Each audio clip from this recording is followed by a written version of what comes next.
Hola chicos, bueno, iniciamos esta clase recordando que es una base de vecindades, que fue en lo que nos quedamos, ¿sí? Entonces recordamos, ¿sale? Si tenemos un espacio topológico y Bx es una colección de vecindades de X, recuerden, cuando hablamos de vecindades hay que decir de quién es esa vecindad. Ajá, o sea, no es que algo sea una vecindad así solita, si es vecindad de alguien.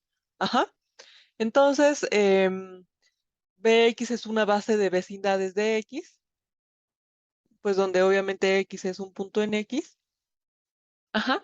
Entonces vamos a decir que esta colección de vecindades de X es una base de vecindades si para cualquier vecindad de X podemos encontrar una vecindad en B de tal suerte que se queda contenida en la V. ¿Sí? Es decir, algo es base de vecindades si cualquier vecindad de un punto tiene a alguien de esta colección adentro. Ok, entonces, pues ya vimos algunos ejemplos de bases de vecindades y ahora vamos a ver qué propiedades cumplen estas bases. ¿Sí? Ajá. Entonces, pues supongamos que tenemos un espacio topológico y para cada punto en X tenemos una base de vecindades que le estamos denotando así, ¿verdad? Como B paréntesis X. ¿Sí? Entonces se van a cumplir estas tres propiedades. ¿Qué nos dice la primera propiedad? La primera propiedad nos dice que, pues, si B está aquí, entonces X está en B. Esto se cumple de forma trivial porque, pues, justo B de X tiene como elementos vecindades de X y todas las vecindades de X tienen a X, ¿sí? Entonces, el primero se cumple de forma trivial, ¿verdad? Vamos a ver el segundo. Si se fijan, esta propiedad 2 es una propiedad que también cumplen las bases de abiertos. Vimos que si tenemos dos básicos, entonces, y tenemos un punto en la intersección de esos dos básicos, entonces va a haber un tercer básico que también tiene el punto y se queda contenido en la intersección. Ajá. Entonces aquí como son bases de vecindades, recuerden que las vecindades son locales, es decir, hacen referencia a un punto, no a todo el espacio. Entonces, pues, está un poquito diferente, pero nos da la misma idea. Y aquí está una tercera propiedad que a lo mejor se ve un poquito, pues, más compleja, o sea, está un poquito más larga, pero al final lo que nos dice es algo simple. Entonces, a ver, primero la leemos, ¿no? Entonces dice, si tenemos un básico que es vecindad, ujú, entonces vamos a poder encontrar un conjunto U contenido en B tal que X está en U y además para cada elemento de U, o sea, para cada Y en U va a haber una vecindad de Y que se queda contenido en U. Suena un poco a trabalenguas, ¿no? Entonces vamos a hacer un dibujito. Ajá, entonces, a ver, tenemos a nuestro B. Ujú, y entonces lo que nos está diciendo es que, bueno, por aquí dibujamos al X, es que va a haber un U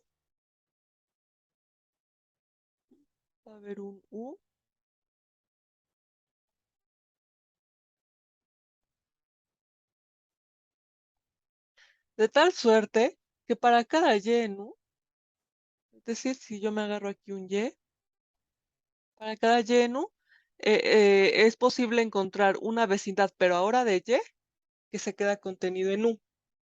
Ajá. Entonces, pues básicamente lo que nos está diciendo, bueno, nosotros ya sabemos que todas las vecindades contienen a un abierto, ¿no? O sea, si alguien es vecindad de un punto, entonces esa vecindad se come a un abierto que tiene ese punto. Ajá.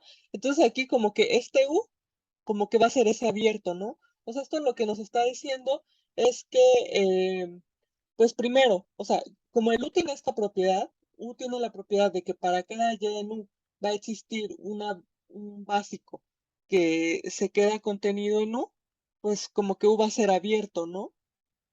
O sea, esto lo que nos dice es que como que U va a ser el abierto que testifica que esta B es vecindad, ¿sí? Solo está expresando eso como en términos de otros básicos. Ajá. Y ahorita van a ver por qué está escrito así. Porque, pues sí, a lo mejor podremos decir, bueno, eso se puede escribir más simple, ¿no? pero ahorita vamos a ver por qué está escrito así, ¿sale?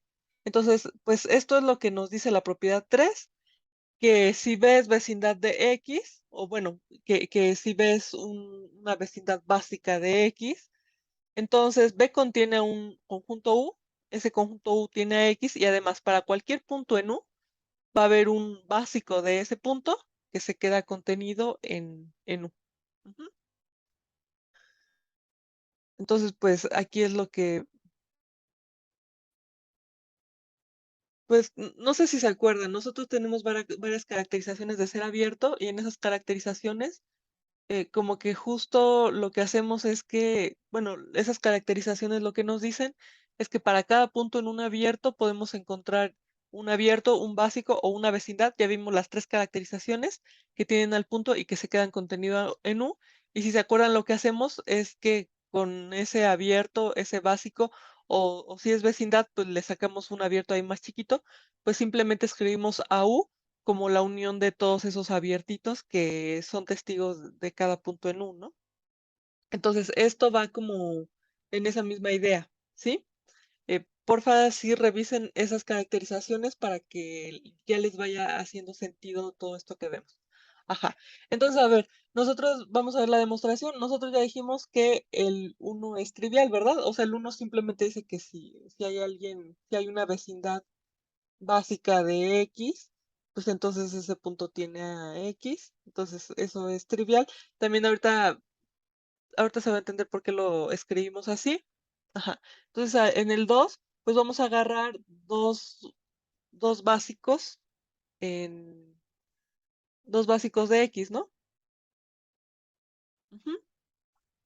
Entonces, ¿qué es lo que sabemos? Pues como los dos son básicos, como los dos son vecindades de X, pues sabemos que X está en ambas.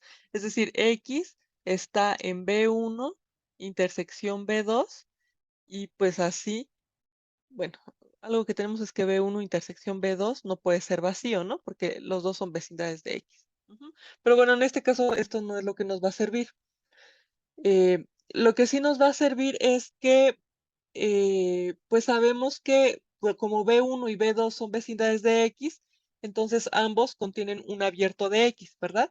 Es decir, existen U1 y U2 en tau, o sea, estos sí ya son abiertos, tal que pues X está en U1 y U1 se queda contenido en B1 y también X va a estar en U2 y U2 se queda contenido en B2. Ajá. Ok, entonces los U son los que nos van a servir, ¿verdad? Porque para los abiertos, sí sabemos, por ejemplo, que la intersección finita es un abierto. Ujú. Ok, entonces pues ya tenemos que X está en U1 intersección U2 y además este U1 intersección U2 pues obviamente se queda contenido en B1 intersección B2. Ajá, entonces pues ya tenemos que U1 intersección U2 es un abierto que tiene a X. Ujú. Entonces, entonces, pues en particular podríamos decir que es una vecindad, ¿no? Porque, pues recuerden, ¿cuál es nuestra definición de base de vecindades? Lo que nosotros queremos encontrar es un básico que se meta en este U1 intersección U2, ¿no? Entonces, recuerden, ¿cuál es nuestra definición de base de vecindades? Alguien es una base de vecindades, sí, para cada vecindad de X, pues hay alguien en esta colección que se queda contenido ahí, que es vecindad de X y que se queda contenido ahí. Ujú. Eso ya lo vimos la clase pasada. Ajá. Entonces, pues ahora, ¿no? Vamos a usar esa definición. Entonces, como U1 intersección U2 es vecindad de X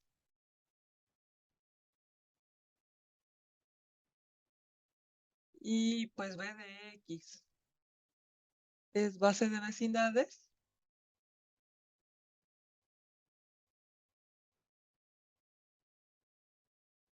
pues va a existir un B3 en B de X, tal que, pues obviamente este B3 tiene a X, y además, pues el B3 está contenido en U1 intersección U2 y pues por lo tanto va a estar contenido en B1 intersección B2, ¿sí? Entonces, pues aquí solo usamos las definiciones, ¿verdad? Entonces, es importante ir repasando las definiciones para que pues vaya quedando todo esto claro. Ujú. Ok, entonces ya tenemos esta parte, nos falta demostrar la tercera, ¿verdad? Que es la que está como más larga. La voy a poner así para que la estemos viendo. Entonces ya tenemos el uno, ya tenemos el 2, ahora vamos con el 3. Ajá. Entonces, pues tenemos a B en BX. Ujú, es decir, pues B es una vecindad para X, ¿verdad? Entonces, como B es vecindad de X,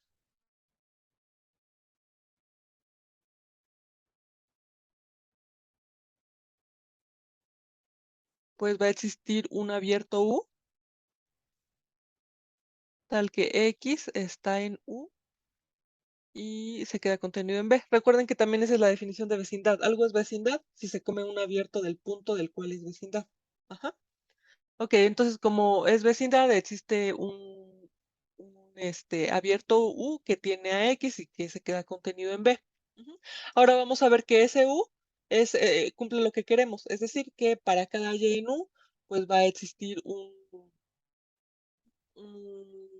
básico para ese Y, tal que se queda contenido en U. Ajá. Entonces, pues si Y está en U, como U es abierto, pues U va a ser vecindad de Y.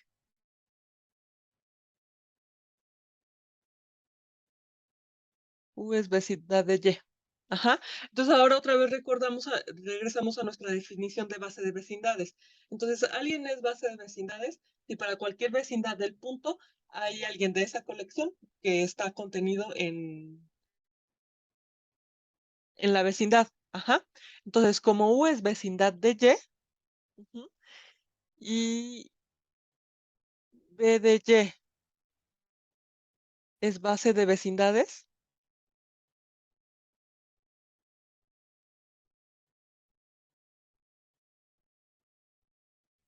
pues existe un B' en B de Y, tal que este B de prima se queda contenido en U. Eso es lo que queríamos, ¿no? Entonces, pues ya tenemos esta parte. ¿Sí? Realmente aquí solamente usamos las definiciones, ¿sale? Entonces, si no están claras, hay que repasarlas, hay que hacer dibujos para que ustedes mismos vayan como visualizando, haciéndose imágenes, ¿no? De qué significan estas definiciones. Ok, esto me quedó muy abajo, pensé que me iba a tardar más, pero no importa. ¿Sale? Ajá, entonces, bueno, nosotros ya vimos que las bases de vecindades tienen estas tres propiedades, ¿sale? Y yo les decía, a lo mejor hay cosas en esta definición que sí son verdaderas, pero parecen como innecesarias, ¿no? O parecen como un poco obvias. Ok, ahora sí vamos a ver por qué las escribimos así. Bueno, resulta que, pues sí, las bases de vecindades cumplen estas propiedades, pero además, si algo cumple esas propiedades, entonces tienen que ser bases de vecindades, ¿sí? Es decir, si tenemos un conjunto no vacío y sabemos que para cada X existe una familia B de X de conjuntos, ujú, y que además cumple las propiedades uno, 2 y 3, es decir, cumple que todos los elementos de la familia B de X tienen a X, que si tenemos dos cosas en la B de X, entonces existe una tercera en B de X que se queda contenido en la intersección, y que para cada elemento de B de X hay un conjunto en U que cumple todo esto. Ujú. Entonces, lo que va a pasar es que hay una topología para la cual estas B de X son bases de vecindades. ¿Y cuál es la topología? Es esta. Ujú. Es decir, si nosotros tenemos, otra vez, un conjunto y tenemos que para cada punto tenemos una familia B de X que cumple esas propiedades uno, 2 y 3, entonces si nosotros definimos a tau como el vacío más todos los conjuntos U, tales que para cada X en U va a existir alguien en la familia B de X, tal que se queda contenido en U, entonces esto tiene que ser una topología, ajá, y con esta topología, todos los B de X van a resultar ser bases de vecindades para X, ¿sí? Entonces, este se va a quedar de tarea. Otra vez es como, pues, trabajar las definiciones. Hay que ir masticando las definiciones para que las vayamos entendiendo bien, ¿sí? Entonces, por eso están escritas así esas propiedades, porque de esta forma esas propiedades van a implicar que las B son bases de vecindades para una topología y además podemos decir cuál es la topología, ¿no? La topología es esta, ¿sí? Por lo tanto, estas propiedades, o sea, cuando tenemos un sí, solo sí, o sea, todas las bases de vecindades cumplen esto, pero más bien algo es base de vecindades, sí, solo sí cumple esto, entonces estamos diciendo que estamos caracterizando a las bases de vecindades. Ujú. Ok.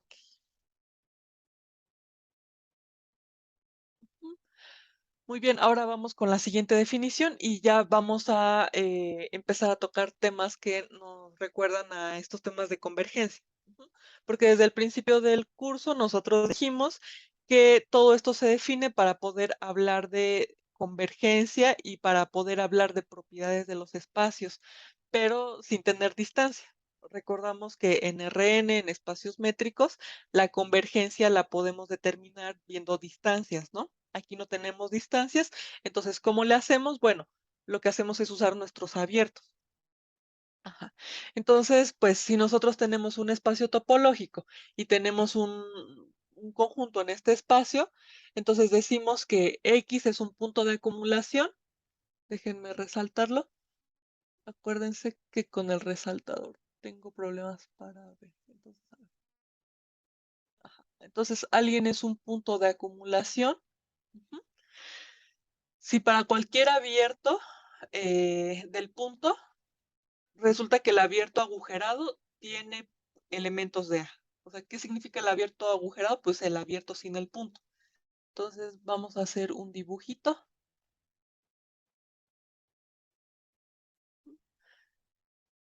Entonces, pues tenemos a nuestro conjunto A que, pues, puede ser como algo así. Ujú.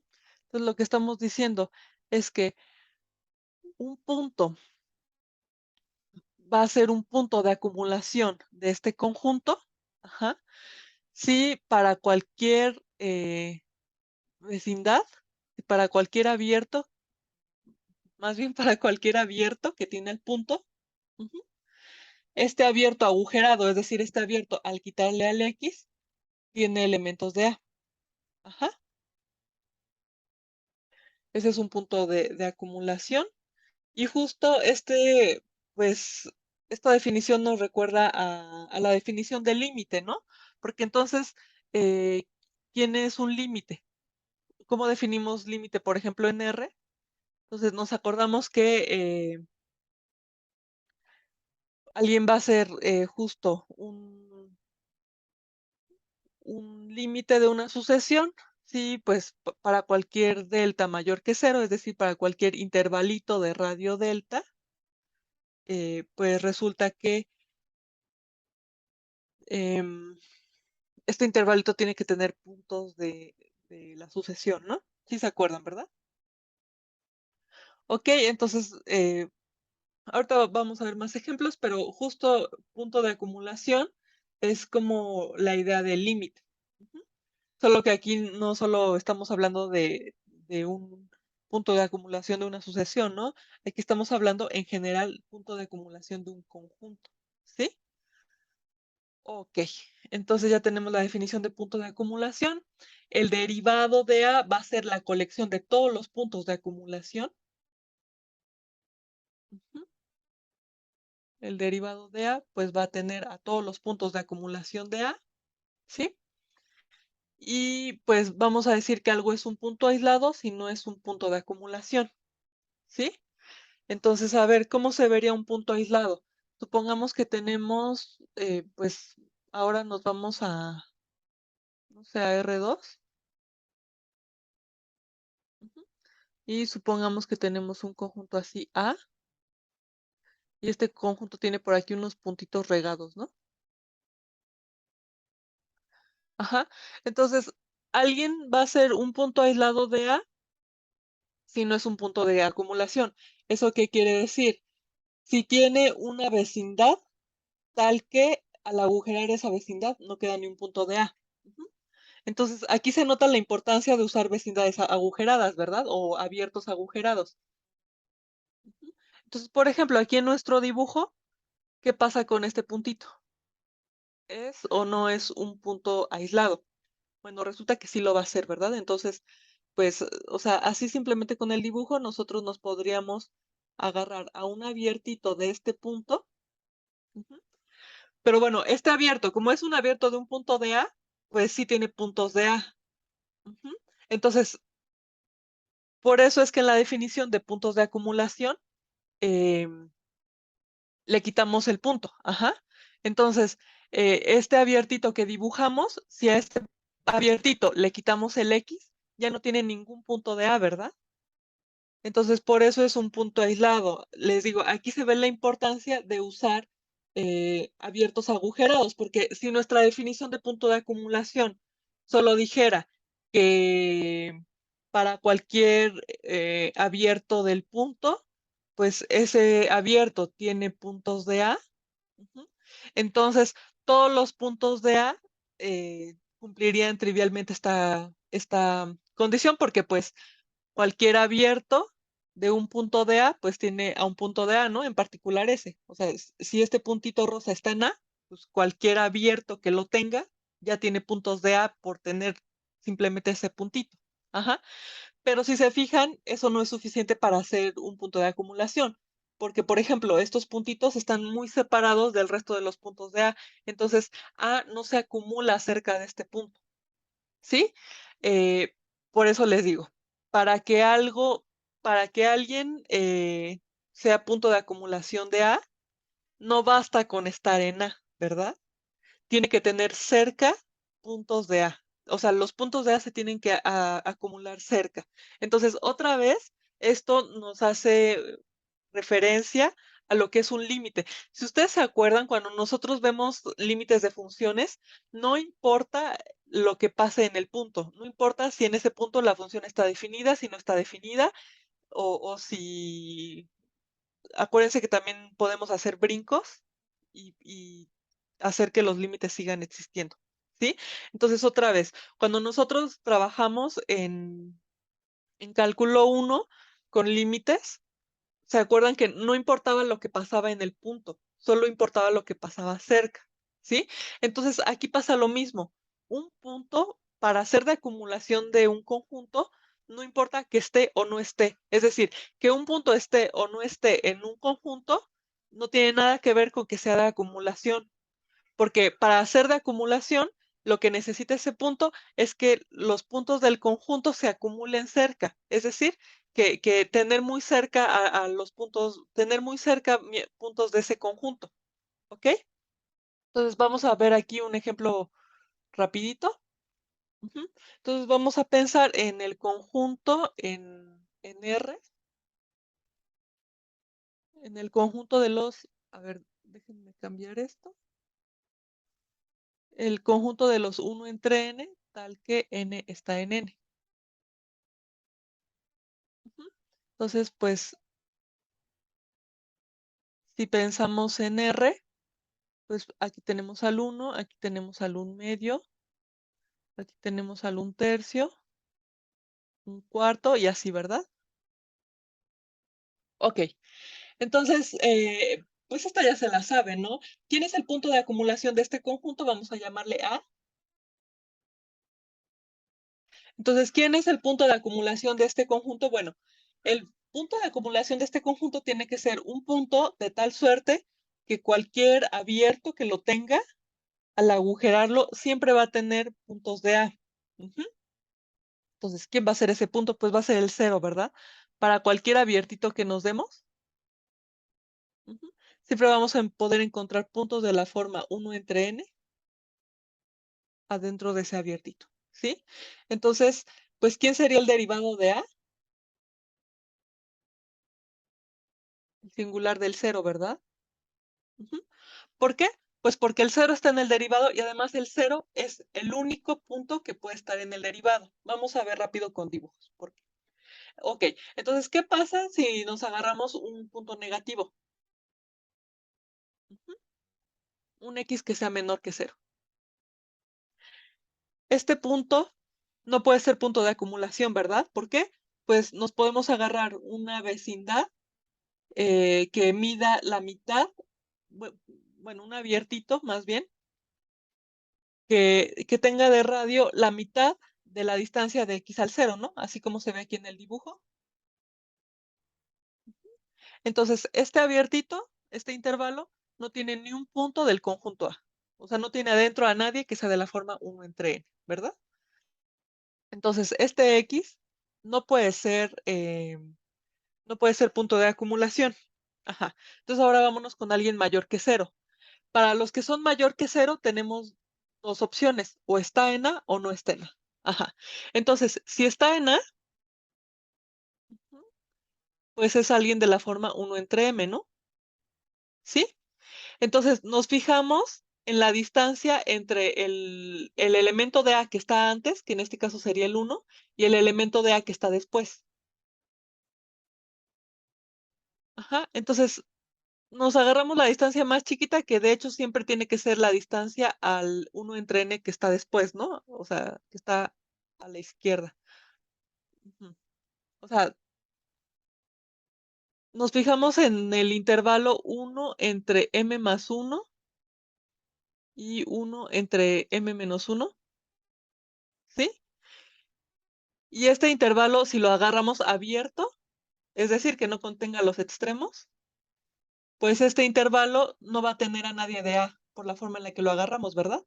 Porque el elemento de A más cercano a uno entre m es uno entre m más uno. Ujú. Y uno entre m más uno no está en el intervalo, pues porque justo lo agarramos de ahorita, ¿sí? Entonces, pues este no puede estar, no puede estar en... Ujú. Sí, o sea, el elemento más cercano a uno entre m no puede estar en A, así que no hay nadie de A en este intervalo. Ajá. Ok, y bueno, ¿qué pasa si, por ejemplo, qué pasa si nuestro x es mayor que uno? Pues ya valió, ¿verdad? O sea, si agarramos un x mayor que uno, pues nos agarramos la mitad de la distancia, bueno, el punto que esté a igual distancia de uno y de x, perdón, es que puse más uno. Déjenme corregirlo para que no nos confundamos. Ajá, entonces, ¿qué pasa si x es mayor que uno? Pues nos agarramos un punto que esté a la mitad entre uno y x, que sería este de aquí, y nos agarramos un intervalo con este radio, es decir, nos agarramos este intervalo, ¿sí? Este intervalo obviamente no tiene ningún punto de A adentro, así que no puede ser punto de acumulación. Y bueno, si nos agarramos a un punto positivo que esté entre dos elementos de A, digamos este, otra vez, ¿no? Nos fijamos, este punto está entre dos elementos de A, nos fijamos en la distancia más chiquita y hacemos un intervalito con esa distancia. Ujú. Y bueno, si lo elegimos de esta forma, este intervalo no puede tener puntos de A. Así que estos puntos tampoco pueden ser puntos de acumulación de A. Y el único punto de acumulación de A, eh, pues es cero, ¿sale? Entonces, fíjense, A tiene un solo punto de acumulación y además ese punto de acumulación no está en A. Ujú. Así que esto, pues es una forma de ver lo que ya habíamos comentado, ¿no? Que el que un punto esté o no esté en A no influye en nada en ser punto de acumulación o no. Ok, por otro lado, ¿quiénes son los puntos aislados de A? Pues todos, ¿no? Entonces, todos los puntos, lo vamos a escribir, todos los puntos de A son puntos aislados de A.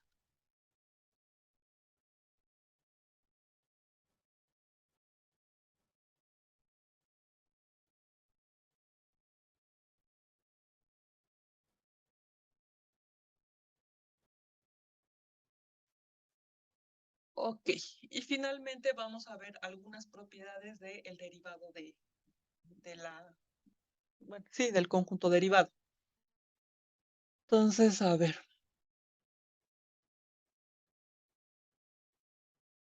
lo primero que nos dice es que el derivado del vacío es el vacío, lo cual tiene mucho sentido, ¿verdad? Porque el vacío no tiene elementos. O sea, el derivado de un conjunto es los puntos en los cuales ese conjunto se acumula. Pero pues el vacío no tiene elementos, así que no se puede acumular em, alrededor de nadie, ¿verdad? Luego tenemos que A contenido en B implica que el derivado de A está contenido en el derivado de B. Luego el 3 nos dice que si X está en el derivado de A, entonces X también está en el derivado de X menos, en el derivado de A menos X.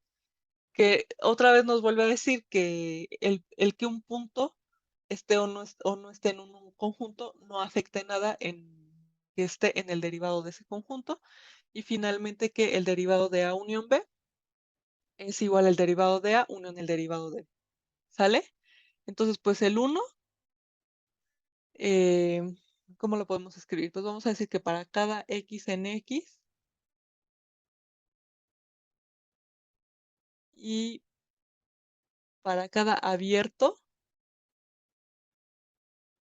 que tenga X, pues ese abierto agujerado intersección el vacío es igual al vacío. Ujú. Así, pues ningún punto puede ser punto de acumulación del vacío.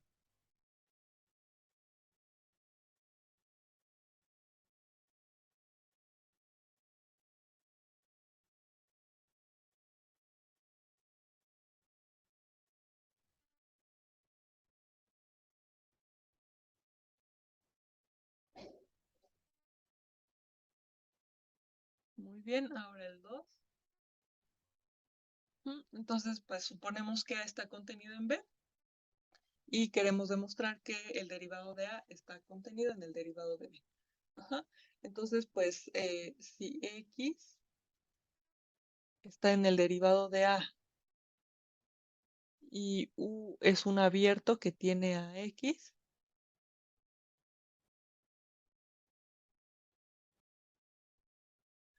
entonces, pues como X está en el derivado de A, este abierto agujerado tiene que intersectar a A. Es decir, U menos X intersectado con A es distinto del vacío, ¿sí?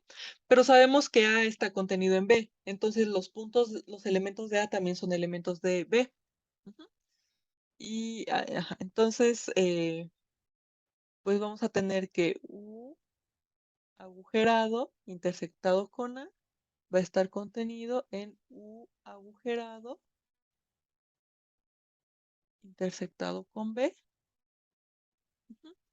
Y pues como el, el conjunto más pequeño es no vacío, pues este también tiene que ser no vacío, ¿verdad?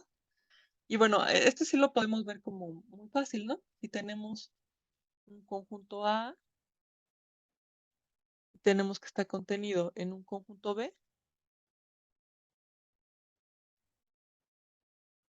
Entonces, pues si tenemos un punto de acumulación de A, pues ya tenemos que los elementos de A se acumulan, ¿no? Alrededor de ese punto. Y como esos elementos de A también son elementos de B, pues también vamos a tener elementos de B acumulados en ese punto. Ujú. Ok, entonces ya vimos esa, vamos con el 3.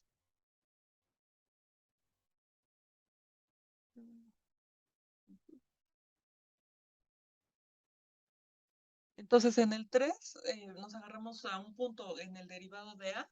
Entonces X en el derivado de A. Y queremos ver que está en el derivado de A sin X. Ujú. Entonces otra vez, sea U un abierto que tiene a X, tal que U, perdón, tal que X está en U. Ujú. Entonces lo que nosotros sabemos es que U agujerado tiene puntos de A, ¿sí? Pero pues también podemos darnos cuenta que U agujerado intersecciona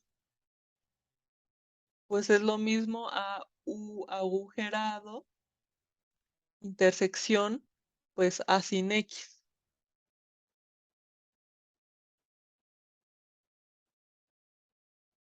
¿Por qué? Porque si alguien está en U agujerado intersección A, ese alguien no puede ser X, ¿verdad? O sea, si tenemos un Y en U agujerado intersección A, a ver, no sé si hacer un dibujo. Bueno, igual mañana checamos dudas, ¿sí? Las dudas que queden mañana las revisamos. Entonces, otra vez, eh, pues vamos a pintar a. Entonces, por aquí dibujamos al X y entonces, pues el U va a ser algo así, ¿sale? Otra vez, entonces, si alguien está en U agujerado intersección A, entonces significa que ese alguien, vamos a ponerle Y, ese alguien está en U agujerado, es decir, está en U y es distinto de X y también está en A. Entonces, como está en U, no es X y está en A, pues también va a estar en U agujerado intersección A menos X, ¿verdad? Y de regreso es lo mismo, si alguien está en la intersección de U agujerado con A sin X, lo que significa eso es que ese punto está en U, está en A y es distinto de X, así que también va a estar en U agujerado intersección A. Ujú. Y bueno, como tenemos esta igualdad, pues entonces este es distinto del vacío. Ujú. Y pues así el X también está en el derivado de A sin X.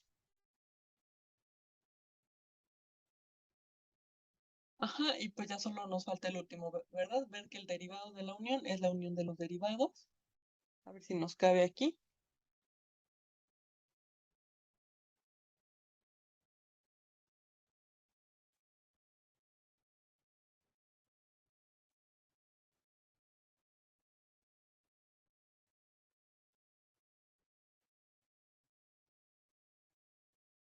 Ok, entonces vamos a ver primero esta contención. Entonces, pues si X, esta contención ya la tenemos, ¿verdad? Para no repetir lo que ya hicimos. Hay que usar las propiedades que ya tenemos. Ujú. Entonces, a ver, si tenemos que A y B están contenidos en A unión B. Eso implica que el derivado de A y el derivado de B están contenidos en el derivado de A unión B. Ujú. Así, pues como los dos están contenidos en el derivado de A unión B, pues la unión también va a estar, ¿no? Contenida. Así, el derivado de A unión el derivado de B va a estar contenido en el derivado de A unión B. Ujú. Ok. Entonces ahora lo que falta ver es que el derivado de A unión el derivado de B también está contenido en el derivado de A unión B.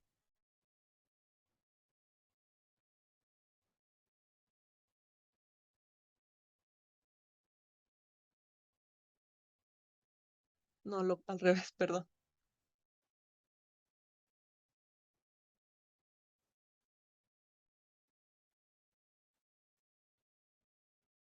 El derivado de A unión B. Ay, otra vez me equivoqué.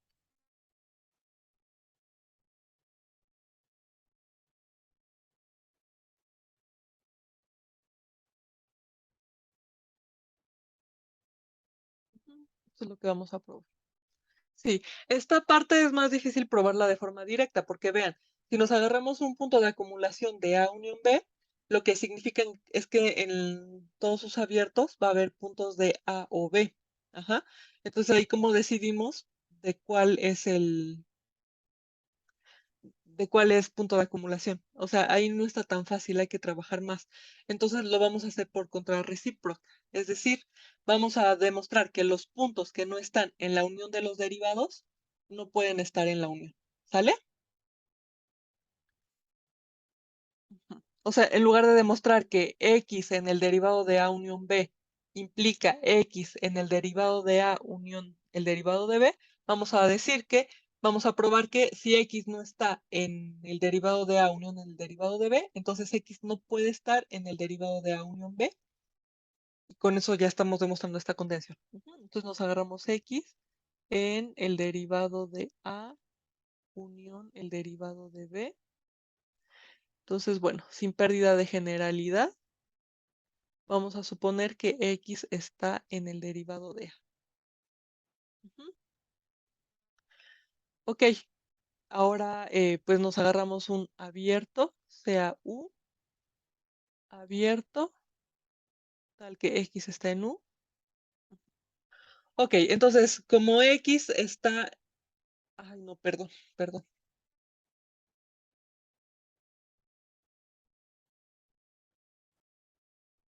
Dije que lo íbamos a hacer por contrarrecíproca y lo escribí al revés. A ver.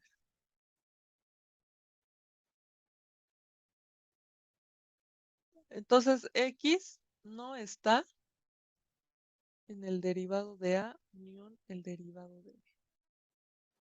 ¿Mm? Si no estás en la unión, es porque no estás en ambos, ¿verdad? Porque para estar en una unión basta con que estés en uno. Entonces, para no estar en una unión significa que no estás en los dos. Es decir, X no está en el derivado de A y X no está en el derivado de B. ¿Mm? Ok, entonces si no están en los derivados, pues significa que van a existir dos abiertos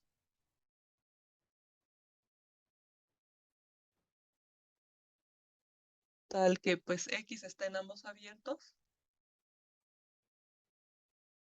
y pues el abierto U1 agujerado no tiene puntos de A y el abierto U2 agujerado no tiene puntos de B, ¿sí?